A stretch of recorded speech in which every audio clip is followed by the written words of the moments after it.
Hello viewers, welcome to the Civilgram channel. Today we are discussing lecture 10, analysis of doubly reinforced beam using working stress method.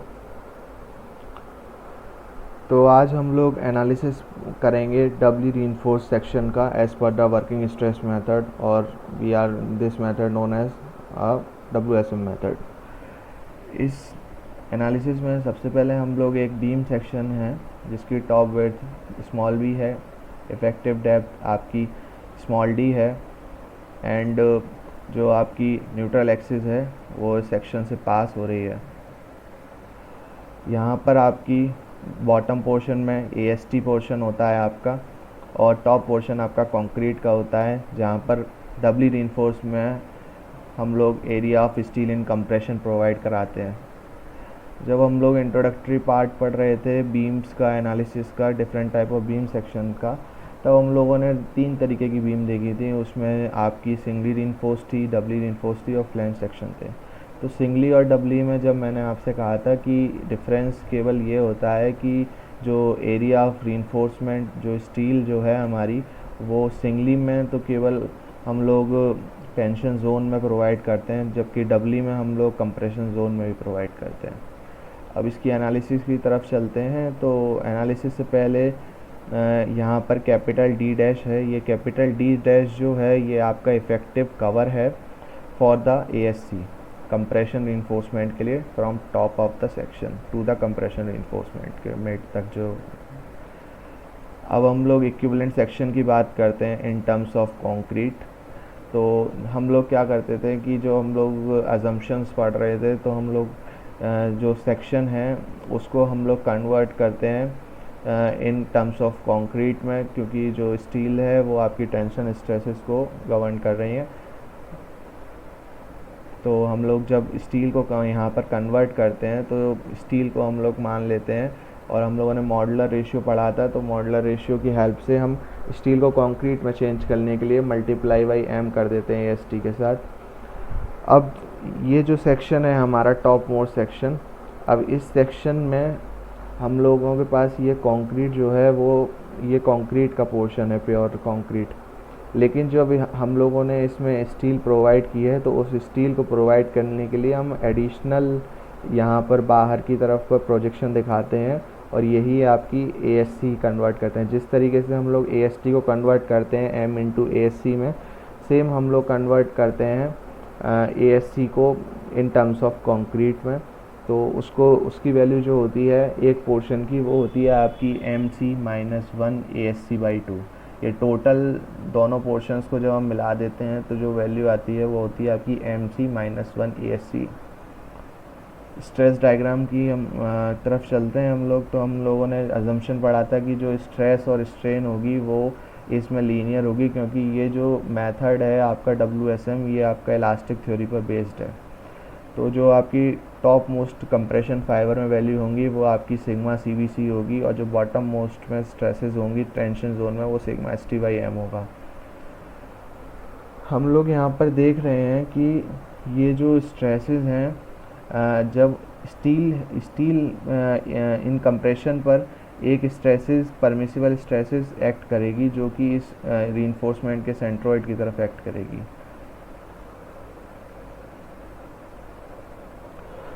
अब हम लोग देखते हैं कि IS 456 ने इसकी एनालिसिस के लिए कुछ पॉइंट्स कहे हैं। जैसा हम लोगों ने अपने इंट्रोडक्टरी पार्ट में पढ़ा था कि जब हम लोग कंप्रेशन जोन की बात करते हैं और उसमें हम लोग जब बीम्स को डिज़ाइन करते हैं, तो उसमें जो हम लोग कन्वर्ट करते हैं सेक्शन को, इक्विवेलेंट सेक्शन को, तो उसमें हम स्ट्रेसेस को 1.5 M मॉडुलर रेशियो से मल्टीप्लाई करते हैं। तो ये इसमें यही लिखा हुआ है कि the stresses in the compression zone is calculated by multiplying the stresses in the surrounding concrete sigma C dash by 1.5 M। और ये जो वैल्यू होती है हमारी, ये वैल्यू हमारी सिग्मा SC से ज़्यादा नहीं होनी चाहिए। It should not be exceeded sigma SC, यानी कि permissible stresses in compression in the top most fibre. अब हम लोग सेक्शन को कन्वर्ट करते हैं इन टर्म्स ऑफ कंक्रीट में। तो सबसे पहले हम लोग ने जो मैंने अभी बताया आपको कि जो AST है हम उसको रिप्लेस करते हैं m into A S T से in terms of equivalent section. Second point जो है हमारा, जो स्ट्रेसेस टेंशन जोन में होंगी वो आपकी sigma S T by M होंगी, जो हम लोगों ने अभी स्ट्रेस डायग्राम में देखा था। ए एस सी जो होगी, जो हमारी कंप्रेशन जोन में होगी, उसको हम लोग अलग सेक्शन से बाहर कर लेते हैं, एक्सक्लूडेड कर लेते हैं। तो जो हमारा रेक्टेंगुलर सेक्शन होता है वो हमारा प्योर कंक्रीट में होता है, और जो साइड्स में जो प्रोजेक्शन होते हैं वो हमारे ASC की फॉर्म में प्रोवाइड कराते हैं। तो अगर हम एरिया ऑफ स्टील को उस सेक्शन से निकाल देंगे तो केवल हमारे पास एक रेक्टेंगुलर सेक्शन रह जाएगा इस तरीके का। अब उस सेक्शन में की जो एरिया है वो आपका टॉप बेड्थ इनटू जो उसकी डेप्थ होगी, यानी कि ऊपर से टॉप पोर्शन से आपकी न्यूट्रल एक्सिस होगी, तो वो आपकी होगी B इंटू एन, माइनस आपने ASC को सब्ट्रैक्ट कर दिया है, तो ये आपका एरिया ऑफ कंप्रेशन होगा। अब जो हम लोगों ने ASC प्रोवाइड करी थी कंक्रीट सेक्शन में, हम उसको रिप्लेस कर देंगे MC इंटू ASC से इन द इक्विवेलेंट सेक्शन। जो हमारा अब टोटल नेट कंप्रेशन एरिया निकल कर आता है वो हमारा आएगा जब हम लोग स्टील को एक्सक्लूड कर देते हैं और फिर हम स्टील को अलग से M इंटू ASC में कन्वर्ट कर देते हैं, तो हम लोग नेट कंप्रेशन एरिया निकालेंगे। तो जो हमारा टोटल सेक्शन होगा B इंटू एन, उसमें से हम लोग ASC को माइनस कर देंगे, और जो कन्वर्ट किया है हमने कंक्रीट के सेक्शन को, उसमें से हम MC ASC को माइनस कर देंगे। तो इसको जब सॉल्व करेंगे तो यहाँ से हम ASC कॉमन ले लेंगे, तो जो हमारी नेट कंप्रेशन एरिया आएगा वो आएगा BN MC माइनस 1 ASC। हम लोगों ने जब स्ट्रेसेस की बात करी थी तब हम लोगों ने देखा था कि सिग्मा SC जो होता है वो हमारा MC सिग्मा C डैश के बराबर होता है, और MC की वैल्यू जो होती है वो 1.5 m होती है जब हम इक्विवेलेंट सेक्शन में कन्वर्ट करते हैं। अब हम लोग न्यूट्रल एक्सिस की कैलकुलेशन करते हैं। तो न्यूट्रल एक्सिस जो हम कैलकुलेट करते हैं डबली रीइंफोर्स में, वो सेम होती है as the in singly reinforce beam. Singly reinforce beam में जिस तरीके से हम लोग न्यूट्रल एक्सिस कैलकुलेट करते थे, उसी सेम तरीके से, उसी सेम फार्मूले से हम ये neutral axis, critical neutral axis calculate करते हैं, जो कि है sigma CBC upon sigma ST by M NC upon D minus MC।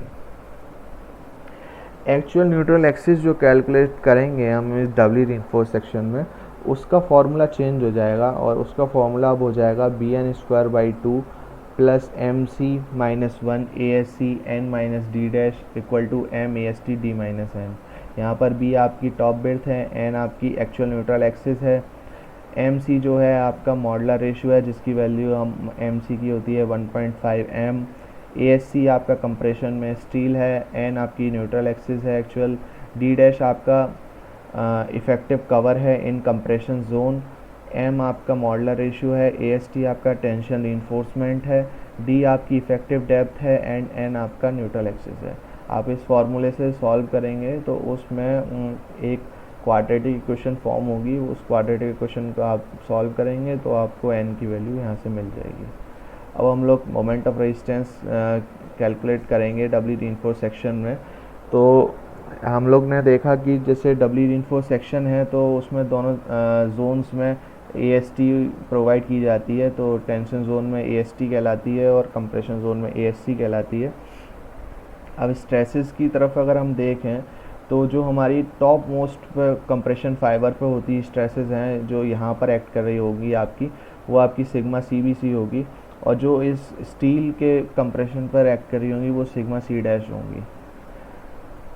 जब हम लोग सिंगली रीइंफोर्स की बात कर रहे थे तो सिंगली रीइंफोर्स सेक्शन में आपका जो कंप्रेशन फोर्स का रिजल्टेंट एक्ट करता था वो आपका एक्ट करता था टॉप पोर्शन से n/3 डिस्टेंस पर, और उसकी जो वैल्यू होती थी वो होती थी half sigma CBC B into N. और जो आपका टेंशन फोर्सेस होते थे वो टेंशन फोर्सेस आपके इस रीइंफोर्समेंट के सेक्शन सेंट्रोइड पर एक्ट करते थे, और जिसकी वैल्यू M सिग्मा AST होती थी। अब जब हम लोग इस सेक्शन में इसको कन्वर्ट कर रहे हैं तो इस स्टील के कारण, ASC के कारण, यहाँ पर हम लोगों को एक स्ट्रेसेस मिलती है सिग्मा C डैश, और इसके करस्पेंडिंग जब हम C2 का रिजल्टेंट फाइंड करते हैं तो उसकी जो वैल्यू होती है वो होती है MC minus 1 ASC sigma C dash. Moment of resistance find करने के लिए हम डबली रीइंफोर्स सेक्शंस में मोमेंट ऑफ रेजिस्टेंस जो फाइंड किया जाता है, हम लोग दो मोमेंट्स मानते हैं।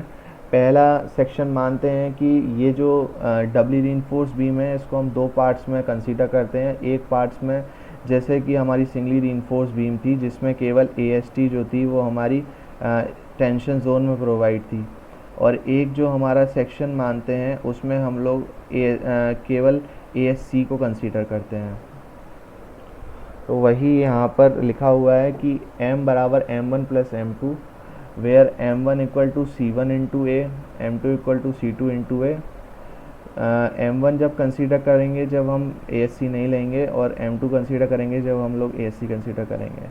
तो M1 जो हम लोग ऑलरेडी सिंगली रिइंफोर्स में कैलकुलेट करते आ रहे थे, half sigma CBC B into N D minus N by 3, इस फॉर्मूले से कैलकुलेट कर लेंगे। और M2 के लिए जो हम लोगों ने स्ट्रेसेस कैलकुलेट करी थी कंप्रेशन जोन के सेंट्रॉइड पर, MC माइनस 1 सिग्मा C, ये हमारी स्ट्रेसेस हैं ASC। और इसमें जब हम लीवर आर्म से इसका जो डिस्टेंस है उससे मल्टीप्लाई करेंगे तो D माइनस D डैश, ये आपका M2 आ जाएगा यहाँ से कैलकुलेट होकर। इन दोनों वैल्यूज़ को आप ऊपर वाले फॉर्मूले में पुट करेंगे, M बराबर M1 प्लस M2। तो यहाँ पर ये आपको डबली रीइंफोर्स बीम के लिए मोमेंट कैलकुलेट करने के लिए फार्मूला मिलेगा, M बराबर half sigma CBC B into N D minus N by 3 plus MC minus 1 ASC sigma C dash D minus D dash. यहाँ पर सिग्मा CBC आपका permissible stresses in biaxial compression है, B आपकी top depth है, N आपकी neutral axis है, D आपकी effective depth है, MC आपका मॉडुलर रेशियो है कंक्रीट के सेक्शन में, तो इसको इक्विवेलेंट में हम कन्वर्ट करते हैं तो 1.5 M की वैल्यू रखते हैं। ASC आपकी कंप्रेशन जोन की स्टील है, सिग्मा C डैश आपका ASC के सेंट्रॉइड पर जो स्ट्रेसेस डेवलप हो रही हैं कंक्रीट जोन में वो है, D आपकी इफेक्टिव डेप्थ है, एंड D डैश आपका इफेक्टिव कवर है in case of compressional reinforcement. That's all for today. If you have any query, write in the comment section. If you like the lecture, please like, share and comment and subscribe the channel. Thank you.